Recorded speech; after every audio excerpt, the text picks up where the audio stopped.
ఉండవు. తల్లి ప్రేమ ఎలాగుంటుంది అని అడిగితే మీకు వివరిస్తాను. దానికి ముందు తండ్రి ప్రేమ ఎలాగుంటుందంటే, తండ్రి ప్రేమ ఎలాంటిది అని అడిగితే, బిడ్డ ఏమైనా వాడు తప్పుడు పనులు ఏమన్నా చేస్తున్నప్పుడు కానీ, వాడు ఏమైనా మాట వినలేనటువంటి పరిస్థితుల్లో కానీ, తండ్రి పిల్లలతో మాట్లాడే వ్యవహారం ఎలాగుంటుందో తెలుసా? గద్దించి మాట్లాడుతూ ఉంటుంటాడు. మాట వినకపోతే కొడతా ఉంటుంటాడు. అర్థమైందా? అందుకే నేను నాన్నతోటి అప్రోచ్ అవ్వడం అంటే చాలా కష్టం, నాన్న వాళ్ళతోటి. ఎందుకంటే మా డాడీకి నేను బీటెక్ ఇంజనీరింగ్కి వచ్చిన తర్వాత కూడా ఆయనతో నేను మాట్లాడడానికి భయమే. నాకు కూడా మాట్లాడలేము. ఆయన కానీ వచ్చి ఒక కేకేసాడంటే సైలెంట్ అవ్వాల్సిందే. ఇలా వాక్యం చెబుతున్నటువంటి రోజుల్లో కూడా, ప్రారంభ రోజుల్లో ఎక్కడున్నా నాన్న గమ్మునొచ్చి అని అడిగితే ఇంకా కొద్దిగా లేట్ అవుతుంది అనుకుని వీళ్ళతో మాట్లాడే సమయానికి బాగా లేట్ అవుతుంది కదా, రా సైలెంట్లో పెట్టండి, ఇంకా రావలేదనుకుని గట్టిగా మాట్లాడుతున్నప్పుడు ఆ మాటలు కూడా భయం వేసేదండి నాకు. ఎందుకు ఈ విషయాన్ని చెప్తానంటే, ఒక భక్తి జీవితాన్ని కొనసాగించేటప్పుడు తండ్రి తన పిల్లల విషయాల్లో భవిష్యత్తులో ఎదగాలని వాళ్ళని ఎలాగైతే శిక్షిస్తుంటాడో, భవిష్యత్తులో ఎదగాలనుకుని ఆ భవిష్యత్తులో ఎదగాలనుకున్నట్టుగా శిక్షించే విధానం ఒక తండ్రి తన పిల్లల పక్షాన్ని తీసుకుంటున్నట్టుగానే, సంఘంలో అనుకున్నటువంటి పిల్లలు ఎవరైతే క్రీస్తు రక్తంలో కడగబడతారో ఆ కడగబడ్డ పిల్లలు ప్రతి ఒక్కడు పరలోకానికి వెళ్ళడానికి ఒక భక్తుడు సంఘం పక్షాన్ని ఏం చేశాడంటే తెలుసా? వారిని ఖండించి మరీ మాట్లాడి చెబుతున్నాడు, శిక్షించి. అలాంటి ప్రేమ మేము చూపించాం మీకు. అలా ప్రేమ ఎందుకు ఆ ప్రేమను చూపించవలసిందంటే, పరలోకమందు ఉన్నటువంటి తండ్రి మన జీవితంలో ఉన్నటువంటి ఆ భక్తి జీవితాన్ని బయటికి తీసుకొచ్చి తన పక్షాన మనం అందరము యథార్థంగా బ్రతకడానికి ఆయన ఏం చేస్తున్నాడో తెలుసా? నీ భక్తిని కొనసాగించేటప్పుడు పడిపోతుంటున్నప్పుడు మరలా ఆ భక్తిని గుర్తుకు రావడానికి ఏం చేస్తున్నాడో తెలుసా? ఒక దెబ్బ కొట్టి మరలా సరి చేస్తున్నాడు. ఆ దెబ్బ కొడుతున్నప్పుడే నువ్వు అనారోగ్యంతో ఉంటావు. ఆ దెబ్బ కొడుతున్నప్పుడే తినడానికి సరిగ్గా ఇంటి దగ్గర తిండి ఉండదు. ఆ దెబ్బ కొడుతున్నప్పుడే నీ పరిస్థితులు అన్నీ తారుమారైపోతున్నాయి. ఆ దెబ్బ తగులుతున్నప్పుడే నీకు ఏదో ఒక దెబ్బ తగిలి మూలన పడిపోతావు. ఆ దెబ్బ తగులుతున్నప్పుడే ఊరోళ్ళందరూ నిన్ను విలేసి ఒంటరిగా అనాథని చేసి నీ మీద నిందలేస్తూ ఉంటుంటారు. ఆ ఈ దెబ్బలు, దేవుడు కొట్టే దెబ్బలు, ఆ రోజు ఆ ఒంటరిగా కుమిలిపోతున్నటువంటి నువ్వు ఆ రోజు తండ్రి నా బ్రతికేలాగా అయిపోయిందని మరలా లైన్లోకి వస్తావని ఆ పనులు చేస్తావని అంటాడు. ఇప్పుడు తండ్రి ఎలాగైతే ప్రేమను చూపిస్తున్నాడో ఆ ప్రేమను చూపిస్తున్నాడట.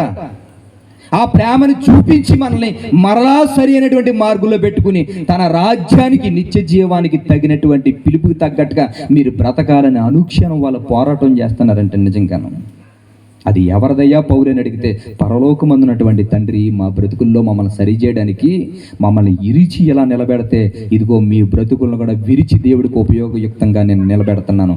అందుకనే సంఘం పక్షాన్ని, ఒక తండ్రి తన బిడ్డల పక్షాన్ని చూపించే ప్రేమను మీకు చూపిస్తున్నానని చెప్పాడు. ఇప్పుడు తండ్రి ప్రేమ అలాగుంటే నిజంగా చెబుతున్నాను, తల్లి ప్రేమ గురించి ఆయన మాట్లాడుతూ ఏమని చెబుతున్నాడు తెలుసా? 7వ వచనాన్ని జాగ్రత్తగా చూడండి.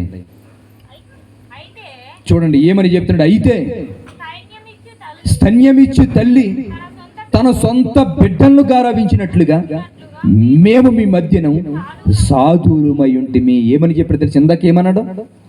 తండ్రిలాగా చూస్తున్నాను అన్నాడు. అమ్మ వింటున్నారా? అప్పుడే పక్కలేసేస్తున్నారు మీరు అందరూ. మీకు ఏం చేయాలంటే ఫ్యాన్లు ఇట్టాలి. అలాంటి టైంలోనూ చలికాలం కదా, ఫ్యాన్లు ఎడితే బాగా వణుకుతారు పడుకోకుండా. జాగ్రత్తగా వినండి మాటలు కదా, చాలా అమూల్యమైన మాటలు. మీ ఈ నిద్ర వస్తుంది కదా, నిద్ర ఎందుకు వస్తుంది అనుకున్నారు? మీ పక్కన ఒకడు ఉంటాడు భుజాల మీద చేసేసి, ఏమంటా పడుకో, రోజుకి ఇదే కదా వాక్యం, పడుకో ఆరోగ్యం పాడైపోతుందని కానీ పక్కేసేస్తారు. మీరు ఇంటికి వెళ్తే నిద్ర వస్తుందా? దొరుకుతారు ఇటు. సీరియల్ వస్తే గుడ్లు అలాగ అప్పగించి వాక్యం అనగానే అంతే, ట్యాబ్లెట్ తీసేస్తాడు మీకు. అందుకని మీరు ఎలా అంటారా అలాగే వేస్తాడు, అంతే. పడుకోబెట్టేస్తాడు. పడుకోకండి దయచేసి. ఒక 50 నిమిషాలు ముగించేస్తాను మొత్తం. ఈరోజు చివరి రోజు కదా, వినండి జాగ్రత్తగా. ఇప్పుడు తండ్రి ఎలాగైతే ప్రేమ చూపించి శిక్షించే రీతిగా పిల్లల్ని రాజ్యానికి తగినట్టుగా, నిత్య జీవానికి సంబంధించినట్టుగా ఎలాగైతే దేవుని ప్రేమను చూపించడం, ఆ ప్రేమను పొందుకున్నటువంటి పౌలు గారు కూడా ఇదే పరిస్థితుల్లోనే తన ప్రేమను చూపించాడంటండి సంఘానికి. ఎందుకో తెలుసా? నిత్య జీవం ఏదో ఒక విధంగా వాళ్ళు చేరుకోవాలి, నశించిపోయి ఎవరు నరకానికి వెళ్ళకూడదు. తపన ఆయన తపన. ఆ తపన ఎవరిది అని అడిగితే తన రక్షించిన క్రీస్తుది. తన గురించి అనుక్షణం తాపత్రయపడుతున్న పరిశుద్ధాత్ముడిది ఆ తపన. పరలోకమందున్నటువంటి దేవుని సంకల్పం. ఆ సంకల్పాన్ని పుణుకుపుచ్చుకున్నటువంటి పౌలు సంఘాల పక్షాన అంటున్నాడు, మీ పట్ల నేను తండ్రిగా వ్యవహరించాను రా. తండ్రిగా వ్యవహరించాను. నా ప్రేమ ఒక తండ్రి ఎలాగైతే గద్దిస్తాడో ఆ గద్దించి రీతిగా మాట్లాడుతున్నాను, కానీ మీరంటే శత్రుత్వం కాదు నాకు. మిమ్మల్ని ఖండించి చెబుతుంటే మీరేదో కోపపడవద్దు, ఎందుకంటే తండ్రి తన పిల్లల పక్షాన్ని ఎలాగైతే శిక్షించు రీతిగా ఉంటాడో నేను అలాగే మీ భవిష్యత్తులు బాగుండి నిత్య జీవాన్ని సంపాదించుకోవాలని కఠినంగా మాట్లాడుతున్నాను. అది ఒక తండ్రి ప్రేమే, కానీ మీ మీద కక్ష కట్టిన ప్రేమ మాత్రం కాదది. అది గుర్తించండి అని చెబుతూ సంఘానికి ఏమన్నా తెలుసా, స్తన్యమిచ్చు తల్లి తన సొంత బిడ్డను గారావించినట్లుగానే ఒక తల్లి ప్రేమించు రీతిగా మిమ్మల్ని ప్రేమిస్తున్నాను అన్నాడు. మనకేమైనా అర్థమైందా అది? తల్లి ఎలాగైతే పిల్లల్ని చూసుకుంటుంది కదండి, అలాగేనండి అని మనం అనుకుంటాం, అవునా కదా? తల్లి ఎలాగైతే తన సొంత బిడ్డల్ని స్తన్యమిచ్చేటువంటి ఆ తల్లి ఎలా ప్రేమిస్తుంది అనేటువంటి ఈ మాట నువ్వు నేను ఆలోచించినట్లుగా తల్లి బిడ్డ మీద చూపించే ప్రేమ అన్నట్టుగా సామాన్యమైనటువంటి ప్రేమ కాదండి ఇది. సామాన్యమైన ప్రేమ కాదు, చాలా లోతైనటువంటి పదం అది. అది ఎంత లోతైన పదమో తెలుసా? నిజంగానండి, వైవాహిక బంధం ఏర్పడ్డ తర్వాత వాళ్ళ వైవాహిక బంధంలో వాళ్ళిద్దరూ ముగ్గురు కావాలనుకునే కోరికలు ఉంటుంటాయి. ఒక 12 బిడ్డ పుట్టాలని కోరుకుంటుంది భార్య, బిడ్డ తండ్రి కూడా అదే కోరుకుంటాడు మాట. భర్త అదే కోరుకుంటుంది, భార్య అదే కోరుకుంటుంది. మాకు బిడ్డలు పుడితే బాగుంటుంది కదండి, పెళ్ళి అయినటువంటి సంవత్సరంలోనే ఎదురు చూస్తూ ఉంటుంటారు. అలా ఎదురు చూస్తున్నటువంటి ఆ బహుమానాన్ని దేవుడు అనుగ్రహించాడు అనుకోండి. అలాగ కడుపులో ఎప్పుడైతే ఆ బిడ్డ పుట్టిందో, బిడ్డ పడ్డదో, అప్పటికాడి నుంచి ఆ మొదట నెల దగ్గర నుంచి వాళ్ళు చేసేటువంటి ప్రయత్నాలు ఇన్నన్నీ కదండి, ఎన్నో ట్యాబ్లెట్స్ వాడుతుంటారు. అక్కడ నుంచి ఏమైనా తిందాము అని అనుకుంటే వీళ్ళకి వాంతులు రావడం, తిన్నది సరిగా ఉండకుండా చాలా ఇబ్బంది పడుతుంటారు. 3 నెలల వరకు 4 నెలల వరకు ఈ వాంతులు వస్తూనే ఉంటాయి. నిజంగా సరిగా ఈ పక్కకు పడుకోలేరు, ఆ పక్కకు పడుకోలేరు, సరిగా నడవలేరు, ఎక్కడికి వెళ్ళకూడదు, చాలా ఇబ్బంది పడతారండి నిజంగా. ఇప్పుడు ఇలాంటి పరిస్థితుల్లోనే 5 నెలలు, 6 నెలలు, 7 నెలలు, ఇంకా 7, 8 నెలలు అయిపోతాయి. ఇవి 8 నెలలు, 9 నెలల వరకు అలాగ బిడ్డను తినక నిద్ర లేకుండా ఈ పక్కకు తిరిగితాడికి లోపల ఏమవుతుందో, టయానికి తినకపోతాడికి ఏమవుతుందని ఆలోచించుకుని సరిగా తిండి లేకపోయినా ఇబ్బందులు పడుతూ 9 నెలలు మోస్తారండి నిజంగా. 9 నెలలు. ఇప్పుడు ఈ 9 నెలలు మోసినటువంటి తల్లి ఆ నవమాసాలు మోసిన తర్వాత నొప్పులుగానే ప్రారంభించాడు అనుకోండి. ఆ నొప్పులు ప్రారంభమైనప్పుడు తల్లి పరిస్థితి ఎలాగుంటుందో తెలుసండి. నిజంగా మీకు అందరికీ ఆ నొప్పుల గురించి మీకు అందరికీ తెలుసు. ఆడబిడ్డలు ఉన్నారు, అందరూ తల్లు. నిజంగా ఆ నొప్పులు ఎలాగుంటాయని సైన్స్ని అడిగితే చెప్పారు. ఆ నొప్పులు బాధ ఎలాగుంటుందంటే తెలుసా? ఒక చెయ్యి ఇరిగింది అనుకోండి, ఎంత బాధ ఉంటుంది అమ్మా? ఒక చెయ్యి ఇరిగితే ఎంత బాధ ఉంటుంది? అలాంటి దుమ్ములు 200 పైగా ఒక్కసారి ఇరిచేస్తే ఎంత నొప్పి ఉంటుందో అంత నొప్పి పురుట్లో ఒక ఆడది అనిపిస్తుంది అంటే ఒక తల్లి. ఇలాంటి పరిస్థితుల్లో నిజంగా ఆ బిడ్డ బయటకు వస్తున్నప్పుడు ఆ బాధ ఎలా ఉండదంటే, బాబోయ్ నేను బ్రతకలేను, బాబోయ్ నన్ను చంపండి బాబోయ్ అని అంటుందండి తల్లి. అలాగే నేను బ్రతకలేను, ఇంకా నాకు వద్దు బాబోయ్, ఇదేమి వద్దు, నన్ను చంపండి, నేను బ్రతకలేను అనుకుని ఈ నొప్పులతో మాట్లాడుతుంటది. అంత పెద్ద పెద్ద కేకలేసే సమయానికి బిడ్డ కేరమని బయటకు వచ్చాడు అనుకోండి. ఆ నొప్పుల్లో కేకలు పెడుతున్నటువంటి ఆ తల్లి ఆ బిడ్డను చూడగానే ఆ నొప్పులు మర్చిపోయి ఆ కొడుకుని దగ్గరకు, కూతుని దగ్గర తీసుకుని ముద్దెట్టుకుని ఆ నొప్పులన్నీ మర్చిపోతుందండి మొత్తం అంతా.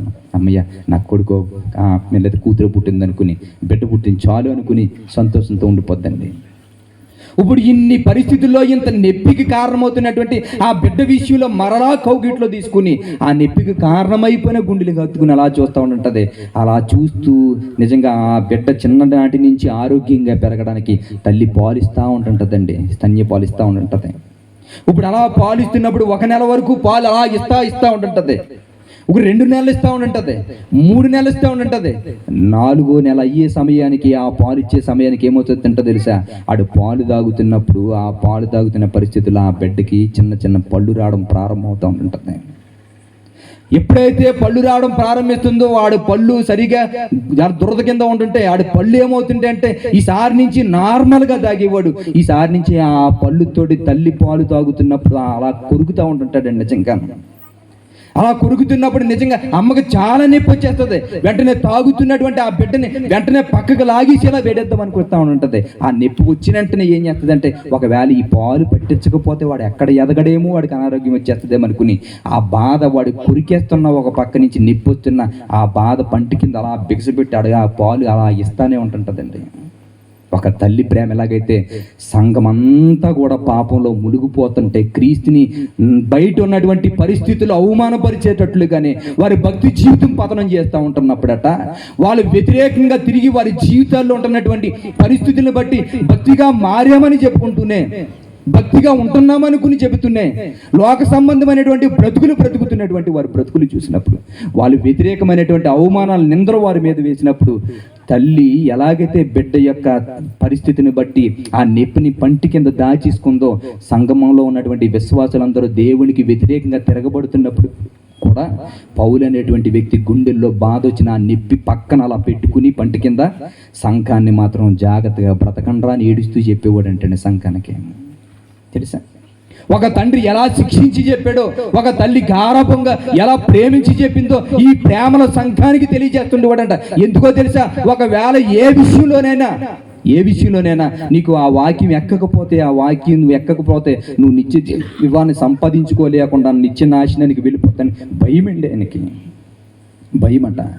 నిజంగా ఈ పరిస్థితులన్నీ చూడండి, ఈ పరిస్థితులు చూస్తున్నప్పుడు చాలా దౌర్భాగ్యమైనటువంటి పరిస్థితులు మనం బ్రతుకుతున్నప్పుడు నిజంగా పరలోకమందున్నటువంటి దేవుడు కుమిలిపోతుంటాడు లోపలికి. ఎందుకో తెలుసా, నీ గురించి తన కుమారుని చంపుకున్నాడు, నీ గురించి తన కుమారుని చంపుకున్న తన గురించి మీరు యథార్థంగా బ్రతకాలని కోరుకున్నాడు. యథార్థంగా బ్రతకాలనుకున్నటువంటి ఈ పరిస్థితుల్లో మన భక్తి జీవితం చూస్తూ ఉంటుంటే ఎలాంటి బ్రతుకుతామంటే నిజంగా చెబుతున్నాండి, మన బ్రతుకులో మనకి ఒక క్లారిటీ మనకు ఉండదు, ఒక సిన్సియారిటీ మనకు ఉండదు, దేవుని యందు యథార్థంగా బ్రతుకుతామనుకునే ఆలోచన ఉండదు, భక్తుడిగా బ్రతుకుతాం తప్ప లోకానుసారమైనటువంటి పాపాలన్నీ చేస్తూనే బ్రతుకుతుంటామండి మనం అందరం.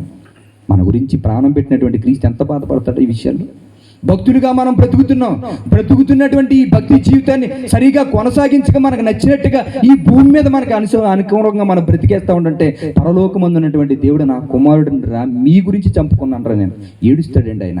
ఆ బాధ మనకు అర్థమవుతాం, ఆ బాధ నీకు అర్థమవుతుంది అనుకుని ఒక తల్లి ప్రేమను తెలియజేశాడు వాక్యం ద్వారా, ఒక తండ్రి ప్రేమను తెలియజేశాడు ఖండించి, నీకు అర్థమవుతుందని ఎన్నో రకాలుగా ప్రయత్నిస్తున్నాడండి తన బిడ్డలను తన దగ్గరికి రప్పించుకోవాలనుకుని. ఎంత తాపత్రయపడుతున్నటువంటి తండ్రి బాధను అర్థం చేసుకునే వ్యక్తులు ఎవరున్నారు చెప్పండి. ఎప్పుడు వెళ్ళినా మన కుటుంబం గురించి, మన బ్రతుకుల గురించి మనం ఆలోచిస్తాం తప్ప పరలోకమందు ఉన్నటువంటి దేవుని బాధను మనం ఎప్పుడూ ఆలోచించం. మనం నిజంగా ఇది ఆలోచించుకునేటువంటి పరిస్థితి ఉంటే నిజంగా చాలా పరలోకమందు ఉన్నటువంటి దేవుడు ఆనందిస్తాడు. నిజంగా పరలోకం వెళ్ళే వాడి స్థాయి ఎలాగుంటుందో తెలుసా, ఈ మాటలు ఎప్పుడైతే వింటున్నామో ఈ బ్రతుకులో ఉన్నటువంటి విలువలు ఏవైతే ఉన్నాయో అవన్నీ తెలుసుకున్నవాడు వాడి జీవితాన్ని ఎలా కట్టుకుంటాడో తెలుసా. యేసుక్రీస్తు గారు ఈ శరీరధారిగా ఉంటున్న రోజుల్లోనండి మరియ గారికి ఆయన తర్వాత, యేసుక్రీస్తు గారి తర్వాత అదే గర్భవాసం అందు తమ్ముళ్ళు ఆయనకి పుట్టారు. మరియ గారికి తమ్ముళ్ళు పుట్టారు. ఆ పుట్టినటువంటి కొడుకులు ఎవరైతే ఉన్నారో యేసుక్రీస్తుకి స్వయాన తమ్ముళ్ళు, వాళ్ళు స్వయాన తమ్ముళ్ళుగా ఉంటున్నటువంటి వ్యక్తులు వారి జీవితంలో యేసుక్రీస్తు గారిని శరీరధారిగా ఉంటున్న రోజుల్లోనండి చాలా బాధ పెట్టారండి. నిజంగానే పరిశుద్ధ గ్రంథంలో రాయబడిన మాటలు అవి చాలా బాధ పెట్టారు. ఒకరోజు చచ్చిపోవడానికి కూడా బొమ్మంటారు వాళ్ళు, తెలుసా. వాళ్ళ సొంత తమ్ముళ్ళే యేసుక్రీస్తు గారిని సహించలేకపోయారు. గొప్పలు కావాలంటే యెరూషలేము వెళ్ళిపోయి, ఎక్కడెందుకు మమ్మల్ని చంపుతావు, నీ వల్ల మమ్మల్ని అందరం ఒక ఫోకస్ చేసి మమ్మల్ని ఏదో ఒకలాగా అంటున్నారు అనుకుని ఎన్ని మాటలని ఊరండి. నిజంగాను మాటలన్నీ గుండెల్లో పెట్టుకుని వారు క్రీస్తు బాధపడేవారని. అంత దుర్మార్గంగా బ్రతుకుతున్నటువంటి వాళ్ళ వ్యక్తుల్లో యేసుక్రీస్తు గారు సిలువ మరణం పొందిన తర్వాత, ఆయన సమాధి చేయబడి తిరిగి లేచి పరమునకు వెళ్ళిపోయిన తర్వాత అండి క్రీస్తు గురించి అర్థమైంది వాళ్ళకి. క్రీస్తు గురించి వాళ్ళ తమ్ముడికి అర్థమైన తర్వాత ఇప్పుడు క్రీస్తు ఎలాంటి వాడు అని అడిగితే అప్పటి వరకు సామాన్యుడిగా చూశాడు, కానీ చనిపోయిన వాడు తిరిగి వాళ్ళ ముందు ఆరోహణం అయిపోతుంటే ఆ రోజు అర్థమైపోయిందట, క్రీస్తు మా తల్లి కన్నటువంటి మా తోటి సహోదరుడు, మా అన్నయ్య అనుకుంటున్నాం కదా, మా అన్నయ్య అనుకునేటువంటి ఆ పరిస్థితులన్నీ పక్కన పెట్టి పత్రికను రాయడం ప్రారంభించాడట. నిజంగా ఈ యేసుక్రీస్తు ఎప్పుడైతే ఈ ఆరోహణం అయిపోతున్నటువంటి ఆ క్రీస్తుని అందరూ కళ్ళారా చూస్తున్నారో, వాళ్ళ తమ్ముళ్ళు కూడా అదే పరిస్థితిలో ఆ యేసుక్రీస్తు గారిని అలా చూస్తున్నారట.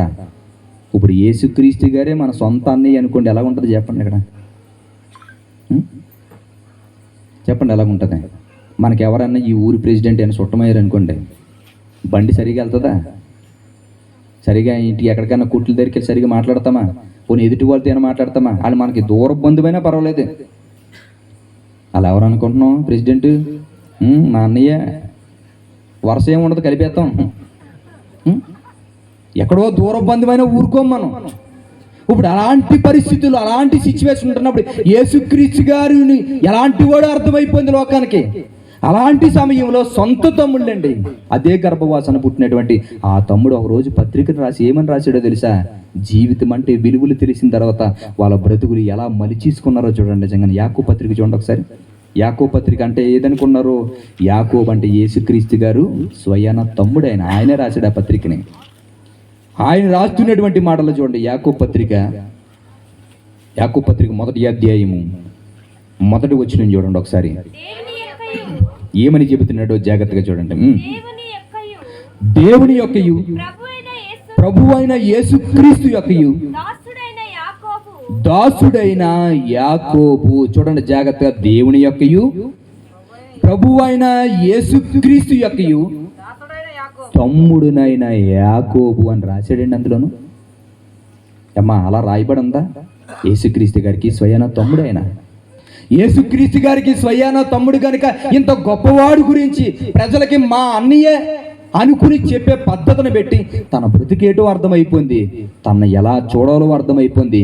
ఆ నిత్య జీవాన్ని పొందాలంటే ఈ భూమి మీద ఒక మనిషి ఆ క్రీస్తుకి ఏమైపోవాలో అర్థమైపోయి, నేను తమ్ముడిని కాదు, నేను ఆయన పాద దాసుడిని అని రాస్తున్నాడండి. ఆయన పాదదాసుని, నేను తమ్ముడిని కాదు, ఆయన నాకు అన్నీ కాదు, ఆయన సృష్టికర్త. ఆ సృష్టికర్తతో పాటు నేను ఆ గర్భంలో పుట్టడం నా భాగ్యమే, కానీ అలాగని నేను అన్నయ్య అని పిలవడానికి నాకు అర్హత లేదు. ఆయన దాసుడిని నేను, ఆయన నా యజమానుడు నేను. చూడండి, ఒక సొంత తమ్ముడే ఆయన ఏమని అంటున్నాడు తెలుసా? ఈ భూమి శరీరధారిగా పుట్టినప్పుడు రోజుల్లో సొంత అన్నయ్యనే ఏమంటున్నాడంటే, క్రీస్తు ఎవరో అర్థమైపోయిన తర్వాత ఆయన దాసుడిని అని ఒప్పుకున్నాడండి. ఎందుకో తెలుసా? ఆయన ఉన్న లోకానికి వెళ్ళిపోవాలంటే తన జీవితం ఎంతగా తగ్గించుకోవాలని అడిగితే, దాసుడిగా ఈ భూమి మీద పుట్టినటువంటి ఆ క్రీస్తుని గుర్తించిన వాళ్ళందరూ ఆయనకి దాసోహం అయిపోవలసిందే.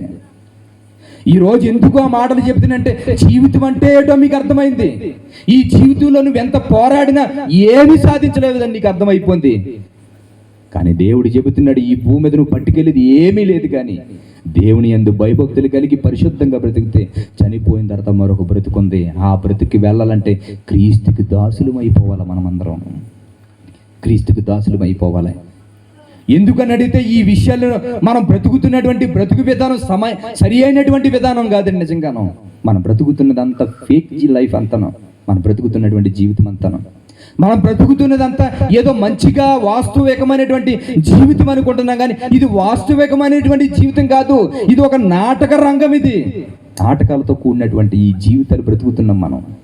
ఇలాంటి బ్రతుకుతున్నటువంటి మన మనోనేత్ర తెరిపించాలనుకుని ఇలాంటి సభలు పెడుతున్నప్పుడు మన జీవితాలు సరిదేసుకోవాలండి. నిజంగా ఈ మాటలను బట్టి మన జీవితాల్లో దేవుడు చూపిస్తున్నటువంటి అమూల్యమైన ప్రేమను మనం తెలుసుకుంటున్నప్పుడు ఆయన గురించి బ్రతకాలనుకునే కోరిక మనకు రావాలి. అది ఇంకా నీలో కలగడం లేదంటే నీ జీవితాన్ని నువ్వేం చేసుకుందాం అనుకుంటున్నావు? నువ్వు ఈ జీవితాన్ని నువ్వేం చేసుకుందాం అనుకుంటున్నావు?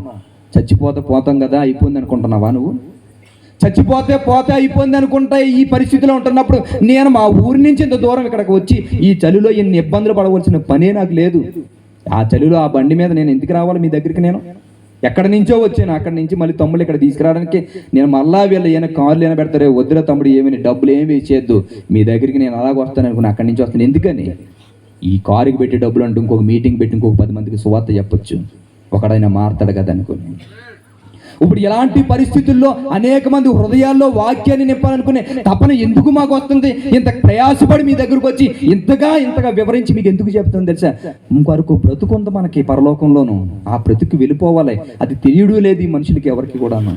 అది ఎలా తెలియజేయాలో అర్థం కాక ఒకరోజు యేసుక్రీస్తు 2 చేతులు చాచి కలువరిశిల్లో తన ప్రాణం పెట్టి చంపాడు, తన ప్రాణం పెట్టి చనిపోయాడు. ఆయన, అరే నేను ఎంతగా ప్రేమిస్తున్నాను రా అని, నిన్ను ఎంతగా ప్రేమిస్తున్నానని చూపించడానికి కలువరి సిలువలో మనందరి గురించి ఆయన ప్రాణాన్ని పోగొట్టుకున్నాడు. ఈ ప్రపంచానికి అర్థం కావట్లేదు. ఈ భూమి మీద ఉంటున్నటువంటి ఈ బంధాలు, ఇక్కడ ఉంటున్నటువంటి ప్రేమానురాగాలు ఇవన్నీ శాశ్వతం అనుకుంటున్నాడు, అవన్నీ మంచి అనుకుంటున్నాడు. లేదువే నాటకాలతో కూడినవి అన్ని, ఈ బ్రతుకులన్నీ కూడా మనకు అర్థం కావట్లేదండి. ఈ బ్రతుకంతా మనకి ఒక యాకోబుకి అర్థమైపోయింది. ఇప్పటి వరకు లైఫ్లో ఏదో అనుకున్నాడు, లైఫ్లో మనుషులకు పక్షాన్ని నేను గొప్పగా ఉండాలనుకున్నాడు. మా అన్న ఇలా చెబుతున్నటువంటి బోధలకు సమాజం అంతా వ్యతిరేకిస్తుంది కదా, ఆ వ్యతిరేకించేటప్పుడు అలాంటి వాడు తమ్ముడిగా ఉండడం నాకు అవమానం అని చెప్పాడు. ఒకరోజు నీకు తమ్ముడిగా పిలవబడాలంటే సిగ్గుగా నాకు అనిపిస్తుంది అన్నాడు. ఈరోజు ఏమన్నాడు తెలుసా? నీ దాసుడినయ్యా, నేను నీ కాడు దగ్గర కూర్చున్న దాసుడిని, నేను నా బ్రతుకులో నేను ఉన్నటువంటి ఆ స్థాయి గొప్పదనుకుంటున్నాను, కానీ అదేం కాదది. నీ పాదాల దగ్గర బ్రతికేస్తాను ప్రభువా అనుకుని క్రీస్తుని అంత ఎత్తుని చూపించగలిగేటంటే వాళ్ళ తపన, ఈ పరిస్థితుల్లో ఉంటున్నటువంటి ఈ బాధ, వాళ్ళ జీవితాల్లో ఉంటున్నటువంటి ఈ త్యాగపూరితమైనటువంటి జీవితాలన్నీ మనల్ని పరలోకం తీసుకువెళ్ళాలనుకునే, నిత్య జీవం తీసుకువెళ్ళాలనుకునే. నిజంగానండి, ఈ పరలోకానికి వెళ్ళాలంటే ప్రాముఖ్యమైనది ఏంటో తెలుసా? జాగ్రత్తగా వినండి, పరిశుద్ధత. ఏటమ్మా అవసరం? పరిశుద్ధత. ఎందుకు చెబుతున్నాను తెలుసా? పరిశుద్ధత ఎందుకు అవసరం అంటే, పరలోకమందున్న దేవుడు ఎలాంటి వాడు తెలుసా? పరిశుద్ధుడు. పరిశుద్ధుడైన దేవుడి దగ్గరికి నువ్వు వెళ్ళాలి అంటే పరిశుద్ధత కావాలి. ఆ పరిశుద్ధత నువ్వు పొందుకోవాలి అని అడిగితే నీ పాపాలన్నీ క్షమింపబడాలి. నీ పాపాలు క్షమింపబడాలంటే యేసుక్రీస్తు గారిని రక్షకుడుగా నువ్వు అంగీకరించాలి. ఆ రక్షణ అంగీకరించడానికి సాదృశ్యం బాప్తీసంలోనికి వెళ్ళి నీ పాపాలు కడుక్కుని ఆయన ఎదుట పరిశుద్ధుడిగా నిర్దోషిగా నువ్వు నిలబడాలి. ఇలాగ ఎవరైతే పరిశుద్ధులుగా నిర్దోషులుగా ఆయన ఎదుట నిలబడడానికి నిశ్చయించుకుంటారో అలాంటి వారు అందరి జీవితాల్లోనూ పరిశుద్ధత కావాలి అని అనుకుంటే మన భక్తి జీవితం సరిపోదండి. ఈ భక్తి జీవితం, ఆ భక్తి జీవితంలో మన పరిశుద్ధత పొందుకోవాలంటే ఆ పరిశుద్ధత కోసం పోరాడుతున్నటువంటి ఒక వ్యక్తి చేస్తున్నటువంటి ప్రయాసం, ఆ పోరాటం మీకు తెలియాలి. నిజంగా ఒక వ్యక్తి పరలోకానికి వెళ్ళడానికి, పరిశుద్ధత పొందుకొని దేవుని మన్నలు పొందుకోవడానికి, దేవుని ప్రేమానురాగాలు పొందుకోవడానికి ఒక వ్యక్తి ఎంతగా పరుగులు పెడుతున్నాడో అది మనకు అర్థం కావాలంటే మనం పత్రికల్లో ఉంటున్నటువంటి దేవుని ఉద్దేశాలు మనకు అర్థమైతే మనకు తెలిసిపోతుంది ఎలా బ్రతకాలో. అపోస్తులైన పౌలు కొరింథీ సంఘానికి అదే మాట రాస్తూ చెబుతున్నాడు. చూడండి ఒకసారి. అపోస్తులైనటువంటి పౌలు కొరింథీ సంఘానికి రాస్తూ చెబుతున్నటువంటి మాట, కొరింథీయులకు రాసిన మొదటి పత్రిక, అపోస్తులైన పౌలు కొరింథీ సంఘానికి రాస్తున్నటువంటి మొదటి పత్రిక 9వ అధ్యాయము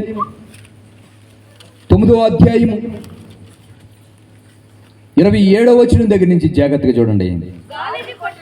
చూడండి ఏమని చెబుతున్నాడో. జాగ్రత్తగా వినండి అమ్మా. ఈరోజు మన భక్తి జీవితాలు ఉన్నాయే, ఎంత సింపుల్గా, ఎంత ఆగతనంగా మనం తీసుకుంటున్నామో జాగ్రత్తగా ఒకసారి మిమ్మల్ని ఆలోచించేటట్లుగా నేను మాట్లాడతాను.